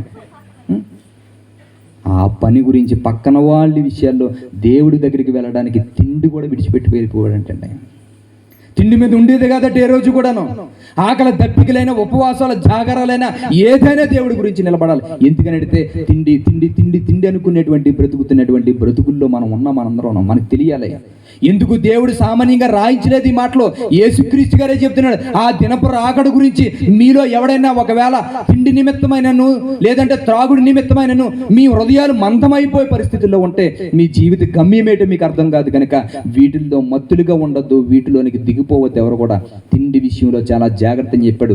తిండి విషయంలో అయినా మనకు జాగ్రత్త ఉంటుందా? తిండి విషయంలో జాగ్రత్త ఉంటుందా? మనకి ఎవరికి జాగ్రత్తలు ఉండవు. తిండి మీదే మన కాన్సన్ట్రేషన్ అంతాను. మనం తినేటప్పుడు చూడాలి ఎంత క్రమశిక్షణో, నిజంగా బాస్పటం వేసుకుని ప్లేట్ పెట్టుకుని ఆ రోజు చికెనో ఏ మటనో అయితే శుభ్రంగా దాన్ని ప్లేట్గా అంతు తేల్చేసి దాంట్లో ఉన్న ముక్కలన్నీ కొరికి కొరికి కొరికి పాప ఆ కుక్క చూస్తుంటుంది, పడతాడు ఇడు ఏమన్నా ఎన్నో తిట్టుకుంటుంది అది కుక్క, అలా చూస్తుంటుంది. దానికి పడేవు ఎలా చెయ్యనగానే అది లెగుతుంటుంది. గమ్మ నేను వేస్తుంటావేమనుకుని వెయ్యు అది నీవు నవ్వులి నవ్వులి నవ్వులి నవ్వులి నవ్వులి దాంట్లో సారం అంతా పోయి నీకు లొంగకపోతే అప్పుడు దాన్ని వేసేస్తావు. దాన్ని అప్పుడు అదేమనుకుంటుంది, అమ్మో మా యజమాని నా మీద ఎంత ప్రేమ అనుకుంటుంది గుడ్డిది. నీకు లొంగగా ఇచ్చేసావు దానికి. ఇప్పుడు ఈ పరిస్థితిలో ఎందుకు ఈ మాటలు చెప్తున్నంటే మన జీవితంలో తిండి గురించి ఎందుకు ఇంపార్టెన్స్ ఇస్తున్నామని అడిగితే, ఈ భూమి మీదట ఎన్ని విద్యలు ఉన్నాయో తెలుసా? ఎన్ని విద్యలు ఉన్నాయి? 1,000,000 విద్యలు ఉన్నాయి. దేని కొరకు? కొరకే. చూసారా? 1,000,000 విద్యలు దేనికి రా అని అడిగితే కూటి కొరకే. అందుకని క్రీస్తు ఏమన్నాడు తెలుసా? ఒరే మీ హృదయములు తిండి వల్ల మందమైపోతాయి, జాగ్రత్త. ఎందుకంటే ఈ ప్రపంచం అంతా కూడా 1,000,000 విద్యలు తయారు చేసుకుంది ఈ కూటి గురించే. కాబట్టి మీ కడుపే దేవుడైపోయే రోజు వస్తుందేమో, జాగ్రత్త. కడుపే దేవుడయ్యే రోజు వస్తుంది. అందుకనే చూడండి, ఫంక్షన్స్కి వెళ్ళామనుకోండి, ఫంక్షన్లో సామాన్యంగా ఉంటుందా? చక్కగా బ్రతుకుతున్న మన హోందతాన్ని అంత భోజనాల దగ్గరే మొత్తం గందరగోళం చేస్తామండి. వాళ్ళకి ఏమైనా కూర దొక్కు వేసాడో టాపులు వేపెత్తాడు. ఆ టైంలో ఏమైనా అన్నం లేదా? మొత్తం పెళ్లి 12 లక్షలు 20 లక్షలు పెట్టి చేసినా బయటికి వెళ్ళి చెప్పి ప్రచారం ఏంటి అనుకున్నాం, ఏం పెళ్లి చేసాడని సరిగ్గా అన్నం పెట్టలేకపోయాడు, ఇడు సరైన కూర లేదేమంటాడు, వీడికి ఒక్కడికి లేకపోతే మొత్తం అంతా రభసైపోతే బయటికి వెళ్ళే సమయానికి. ఎందుకు చెప్తున్నంటే తిండికి మనిషి ఎంత దిగజారిపోతాడో చెప్తున్నాం. ఇంటికి వెళ్తే ఎంత గుప్పుడు మెతుకులతో చక్కగా 10 మందికి భోజనం పెట్టగల స్తోమత నీది. కానీ భోజనాల దగ్గరికి వెళ్తున్నప్పుడు కనీసం నీ ప్లేస్ ఇంకొకరికి ఇచ్చారనుకోండి, ఏం చేస్తాం? ఊరుకుంటామా? గొడవలు బూతులు ఆడేసి నిజంగాను. ఎవరంటే పలానా చర్చికి వెళ్తుంది కదా ఆవే, ఇటు ఈ మాట్లాడి ఆవిడే దేని గురించి? భోజనం గురించి. అంటే నువ్వు ఎలాగైపోయి తెలుసా? ఒక పూట కూటు గురించి తన జ్యేష్ఠత్వం హక్కునే అమ్ముకున్న యాసో వంటి భ్రష్టుడు నువ్వు వ్యభిచారి మీలో ఉండినేమో అని జాగ్రత్తగా చూసుకోమంటే అదే భోజనాలతో గొడవలు ఆడుకుని మన క్రైస్తవ జ్యేష్ఠత్వం హక్కుని అమ్మేసుకుని వచ్చేస్తాం. మనందరం యాసవులు బావులు. మనం యాసవ్ ఒకసారి అమ్ముకున్నాడు, మనం ప్రతిసారి అమ్మేసుకుంటాం. మనం ప్రతిసారి. ఇప్పుడు ఇలాంటి బ్రతుకుతున్నటువంటి మనతో చెబుతున్నాడు, ఇదిగో చాలా జాగ్రత్త. ఒకవేళ తిండి వలనే అనుకున్నటువంటి పరిస్థితి కానీ వస్తే మీ తిండిల గురించి బ్రతుకుతున్నటువంటి మీ జీవితాల్లో మీరు చేస్తున్నటువంటి మిస్టేక్ వల్ల ఆ దినప్రాకడ క్రీస్తు రెండో రాకల్లో మీ జీవితాలు మాత్రం కోల్పోతారు జాగ్రత్త. కాబట్టి తిండి మీద మమకారం పెట్టుకుని దేవుడి పనులు మాత్రం మీరు పక్కన పెట్టేయొద్దు. ఎందుకంటే మనం బ్రతకడానికి తిండి కానీ తిండి కొరకు మనం బ్రతకడం లేదు. అందుకనే చూడండి, మనం అందరి పరిస్థితి ఎలా ఉంటుందో తెలుసా? పొద్దున్నే లేవగానే టిఫిన్ గురించి ఆలోచిస్తామనే కదా, ఏం టిఫిన్, ఏం చేసుకుంటాం, ఏం వండుకున్నాం. టిఫిన్ అంతా అయిపోయి చివరికి వచ్చే సమయానికి మధ్యాహ్నం ఏం కూర వండుకుందాం అనుకుంటాం, అవునే కదా? టిఫిన్ అయ్యే సమయానికి వెంటనే వచ్చేది మధ్యాహ్నం ఏం వండుకుందాం. పోనీ మధ్యాహ్నం తింటున్నప్పుడు ఏమైనా ప్రశాంతంగా తింటావా? మధ్యాహ్నం అయిపోయి చివరి మొదటి అనుకున్నాం, రాత్రికి ఏం వండుకుందాం, ఏది వండుకుందామనే. మరి తర్వాత రోజు ఏమన్నా మారతాయి అభిప్రాయాలు మీకు? మళ్ళీ అదే రొటీనే, ఏం వండుకుందాం తినేద్దాం, ఏం వండుకుందాం తినేద్దాం, ఏం వండుకుందాం తినేద్దాం. ఇది తప్ప మన జీవితంలో 70 సంవత్సరాలు అలాగే గడిపేస్తాం మన జీవితం అంతా. ఇప్పుడు ఈ జీవితం అంతా ఇలాగే వెళ్ళిపోతే నీ దేహం ఎక్కడ నలగొట్టుకుంటున్నావు? నీ దేహాన్ని నలగొట్టుకునే పరిస్థితి మన దగ్గర ఏమని ఉందా? తిండి విషయమై జాగ్రత్త నీ హృదయంలో. త్రాగుడు గురించి జాగ్రత్తని మన ఎంతో మంది త్రాగుతున్నటువంటి పిల్లలు వారి జీవితాన్ని నాశనం చేసుకున్నారండి. నిజంగా తాగుతున్న ఎంతమంది నిజంగా. ఎందుకు ఈ విషయం చెప్తుంది తెలుసా? తాగి వారి జీవితాలు పాడు చేసుకుంటున్నటువంటి వ్యక్తులు ఎంతో మంది ఉన్నారు. నిజంగా ఎంతో మంది పెళ్లిళ్ళు అవుతున్నటువంటి పరిస్థితుల్లో పెళ్లి ప్రమాణాలు చేసినప్పుడు భార్యని భర్తని ఒకరికొకరు ప్రేమానురాగాలతో కుటుంబం కట్టుకుని భవిష్యత్తులో బాగా ఎదుగుదాం అనుకునేటప్పటికి కొన్ని రోజులు బాగా సంపాదించుకున్న తర్వాత వీడు ఏ తాగుడుకో వ్యసనానికి అలవాటు పడతాడండి. తాగుడికి అలవాటు పడినటువంటి ఈ పరిస్థితిని బట్టి వాడు లోకంలో ఉంటున్న ఆ పరిస్థితులు బట్టి ఇంకో వస్తున్నటువంటి జీతం అంతా అలా ఖర్చు పెట్టేస్తాడు మొత్తం అంతాను. వీడు తాగడమే కాకుండా వాడితో ఫ్రెండ్స్కి పోయడం, వాడి ఫ్రెండ్స్కి పోతే ఇద్దరు అలా తాగేసి మొత్తం మీద అలాగ ఉంటే ఈ కుటుంబంలో అప్పటి వరకు భార్య పిల్లల్ని ఇలా పెంచుకుందామండి, అలా స్కూల్లో పంపిద్దామండి, అలా చేద్దాం ఇలా చేద్దామని సొసైటీలో ఒక మంచి పేరు ఉండాలండి అనుకుని ఈ ఆలోచనలు అన్ని ప్రారంభాలు అనుకుంటారు. వీడు ఎప్పుడైతే తాగుడికి ఎడిక్ట్ అవుతాడో కనీసం పిల్లలకి బట్టలు కొనలేని పరిస్థితుల్లోకి వెళ్ళిపోతుంటారు. పండగలైతే బట్టలు కొనలేరు, స్కూల్కి ఫీజులు కట్టుకోలేరు, ఎవరైనా చుట్టాలైతే భోజనం పెట్టలేని పరిస్థితి, 2 పూట్ల సంతృప్తిగా 3 పూటలు దీన్ని రోజుకి 3 పూటలు దీన్ని సంతృప్తిగా పడుకోలేనటువంటి పరిస్థితి. ఎంత దౌర్భాగ్యమైన పరిస్థితులకు వెళ్ళిపోతారు. వీడు ఎక్కడో తాగి పడిపోడంటే ఇప్పుడు తాగి పడిపోయినటువంటి వాడి గురించి చెప్తుంటారు. ఒరే మీ నాన్న ఎక్కడో పడిపోయాడో తాగని అడిగితే ఇప్పుడు వయసుకు వచ్చినటువంటి పిల్లలు వాడి దగ్గరికి వచ్చి లేపి తీసుకురావాలంటే అది ఎంత అవమానం చెప్పండి ఒకసారి. ఎంత దౌర్భాగ్యమైన పరిస్థితి. నిజంగా వయసుకు వచ్చినటువంటి పిల్లలు, ఆడపిల్లలకి ఎన్నో అవసరాలు ఉంటాయి. వీళ్ళు తాగి వాళ్ళ అవసరాలు తెలుసుకోకపోతుంటే నిజంగా వాళ్ళు అంత ఎదిగిన తర్వాత వయసు వచ్చినటువంటి బిడ్డలు ఎక్కడికైనా ఫంక్షన్కి వెళ్ళాలంటే ఆ సొసైటీలో చక్కగా చదువుకుని ఉందాం అనుకునే వీరు నిజంగా కనీసం బట్టలు సరి అనేవి లేకుండా ఉండి అందరి ముందు అవమానపడుతూ ఉంటుంటారండి. ఎంత అవమానపడుతుంటారో. భార్య ఎంత కుమిలిపోతూ ఉంటుంటుంది నిజంగా. ఈయన్ని కట్టుకుని నా జీవితం ఎలా నాశనం అయిపోయింది అని పరిస్థితి. పోనీ ఇంటికి వచ్చినాడు ఏమైనా కుదురుకుంటాడా? ఏదో ఒక విషయంతో భార్యను కొట్టడా, లేదా పిల్లల్ని ఏదో ఒక హింసలు పెట్టడాలో సరి తిండి లేక ఇలా కుటుంబం అంత పతనం అయిపోద్ది నిజంగా.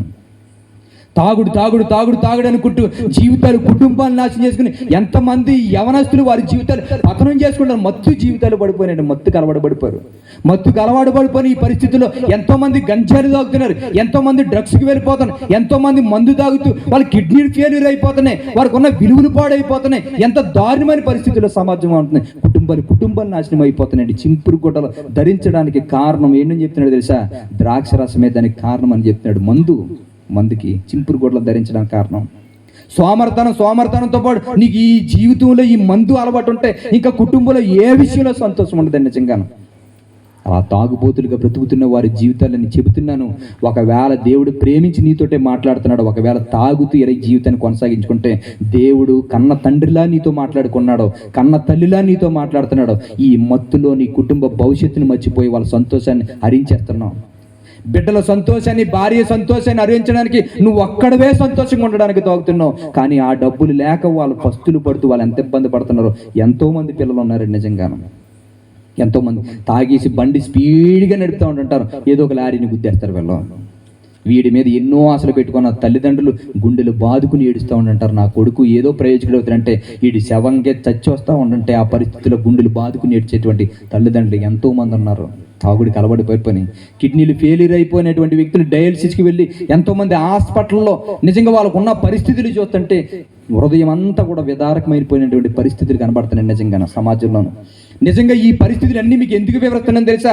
ఈ సమాజాన్ని మార్చుకుని మన బ్రతుకులు సరిదిద్దుకోవాల్సినటువంటి మాటలు పరిశుద్ధ గ్రంథంలో మనకు దేవుడిచ్చిన వాటిని గుర్తించలేని పరిస్థితుల్లో మనం బ్రతుకుతున్నాం. తిండి వలన, తాగుడు వలన, మత్తు వలన, వ్యభిచారం వలన, శరీర సంబంధమైన కోరికల వలన అనుక్షణం మన జీవితాన్ని పాడు చేసుకుని మన జీవితాన్ని నిత్య జీవానికి వెళ్లకుండా మనం పాడు చేసుకుంటాం. నిజంగా మన జీవితాన్ని ఎలా నాశనం చేసుకున్నామంటే మన జీవితాన్ని మన చేతుల ద్వారా మనమే పాడు చేసుకున్నాం. ఇంతమంది మారా అనుకుని దేవుడు వాక్యం మనకు చెబుతున్నా మన బ్రతుకులో మార్పు రావట్లేదంటే ఎక్కడికి వెళ్ళిపోతాం అనుకున్నాం? కుటుంబాలు పాడు చేసుకున్నాం, మన ఆరోగ్యాన్ని పాడు చేసుకున్నాం, సొసైటీని పాడు చేస్తున్నాం, సమాజంలో నిద్రలేనటువంటి పరిస్థితుల్లో అందరినీ పాడు చేస్తూ మనం బ్రతుకుతున్నాం. ఈ ఆనందం అనుకుంటుంటే నిజంగా ఈ ఆనందంతో బ్రతికితే ఒక రోజు ఆరునగ్నికి ఆహుతైపోవాలని మనం అందరం కూడా మనకు అర్థం కావట్లేదు ఈ విషయం.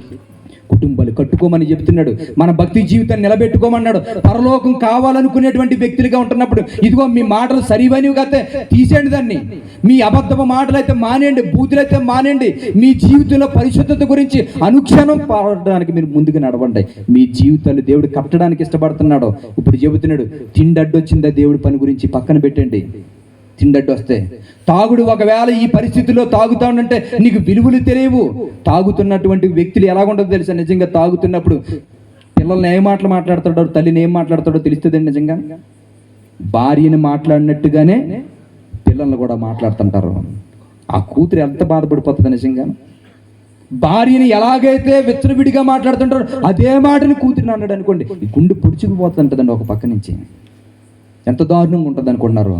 కొంతమంది భార్యలు అంటుంటారు, నీకు కోపం వస్తే కొట్టే కానీ ఇలాంటి మాటలు మాత్రం మాట్లాడేది, ఎందుకంటే ఒళ్ళు చచ్చిపోతుంటుంది వాళ్ళకి. ఆ మాటలు తాగేసి వచ్చి ఇష్టానుసారంగా మాట్లాడుతుంటే గుండెల్లో పొడుచుకుంటుంటుంది నిజంగా.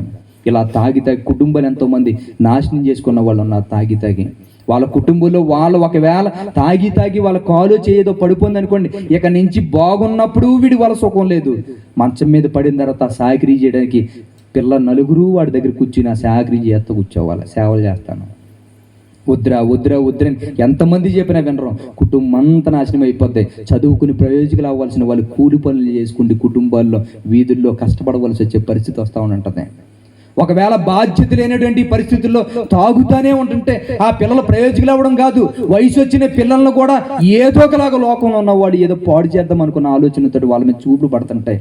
దాన్ని కాపాడుకోలేదు, ఎందుకంటే మత్తులో ఉంటాడు కాబట్టి. నిజంగాను ఎంత దారుణమైనటువంటి పరిస్థితుల్లో చూడండి. ఎందుకు చెప్తున్నానని తెలుసా? అలా పతనం అయిపోయినటువంటి కుటుంబాలు ఉన్నాయి చాలా. మా ప్రాంతాల్లో నిజంగా జరిగినటువంటి ఇన్సిడెంట్ చెప్తున్నాను, జాగ్రత్త వినండి. ఒక కుటుంబం ఉండేదండి నిజంగాను, మెడికల్ డిపార్ట్మెంట్లో చేసి కూడా వ్యక్తి ఉద్యోగం. ఆ మెడికల్ డిపార్ట్మెంట్లో ఉద్యోగం చేసేటువంటి ఆ వ్యక్తి తాగుడికి అంటే బాగా బానిసేయడు. వాళ్ళ డాక్టర్ గారిని కూడా ఇంటికి పిలిపించుకుని తాగుతూ ఉండేవాడు. వాళ్ళ డాక్టర్ ఏం చేసేవాడు తెలుసా? వీడికి శుభ్రంగా మందు ఎక్కువగా తాగించాడు. మత్తులో ఉన్నప్పుడు వాడి భార్య దగ్గరికి వెళ్ళాడంట రోజు. పిల్లలేమో చిన్న పిల్లలు అందరూ. ఆ డాక్టర్ వచ్చాడు, ఆ డాక్టర్ యజమానుడు కనుక ఆయన ఉద్యోగం ఉంటుంది కనుక ఒకవేళ ఈ వ్యతిరేకమైన పరిస్థితి ఉంటుందిగో మీ ఆయనకి నీకు రేపు నుంచి రానివ్వను అనుకున్నటువంటి మాట చెప్పేది బతుకు తీరు ఉండదు అనుకుంటే బలవంతాన్ని పట్టుకుని అనుభవిస్తే నోరు మూసుకుని కూర్చునే పరిస్థితి అండి. వాడికి చెప్పి ఇగో అలా మీ డాక్టరే నన్ను ఇలా పాడు చేశాడని చెబితే అలాంటి పరిస్థితుల్లో కూడా నా దగ్గర చెప్పగలి అని మాట్లాడేవాడట. ఇప్పుడు ఎలాంటి పరిస్థితి ఎలాగైపోయింది తెలుసా? ఈ విషయం తెలిసిందండి నిజంగా బయట ఉన్నటువంటి వ్యక్తులకి.